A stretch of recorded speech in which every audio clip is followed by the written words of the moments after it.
محفل سجی ہوئی تھی اور اصحاب کے جھرمٹ میں سرکار دو عالم تاجدار رسالت سلطان انبیاء تشریف فرما تھے اور رخ انور کو اپنے اصحاب کی جانب موڑا. پیغمبر نے فرمایا اذا مررتم بالریاض الجنہ فرتعوا فیہا، اے میرے اصحاب جب کبھی تمہارا گزر جنت کے باغوں سے ہو تو جی بھر کر اس کی نعمات سے فائدہ حاصل کرنا. سبحان اللہ. یا رسول اللہ آپ نے ہمیشہ کہا دنیا دنیا دنیا پست ہے، دنیا سے دل مت لگانا.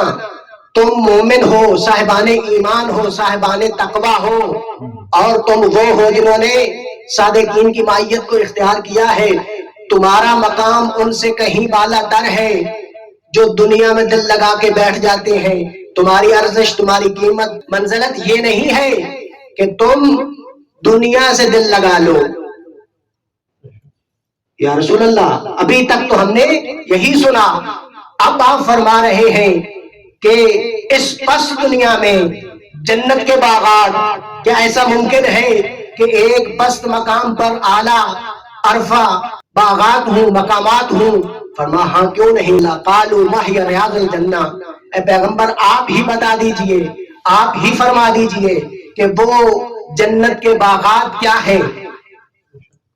پیغمبر نے فرمایا ہیا حلق الذکر و مجالس الذکر، اور اسی روایت کو امام صادق علیہ السلام نے نقل کیا ما ہی ریاض الجنہ، تو امام صادق علیہ السلام نے فرمایا وہی مجالس المؤمنین.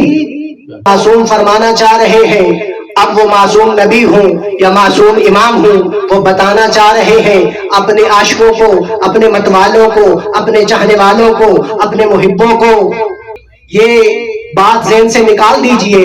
ہاں اگر دنیا میں رہتے ہوئے جنت کی نعمات سے مستفیض ہونا چاہتے ہو، بہرہ مند ہونا چاہتے ہو، فائدہ اور سود حاصل کرنا چاہتے ہو، تو جاؤ وہاں جہاں ذکر کے حلقے قائم ہوتے ہیں، جہاں ذکر کی مجلسیں قائم ہوتی ہیں، اور امام صادق علیہ السلام کے بقول وہاں جاؤ جہاں مومن مل کر بیٹھتے ہیں.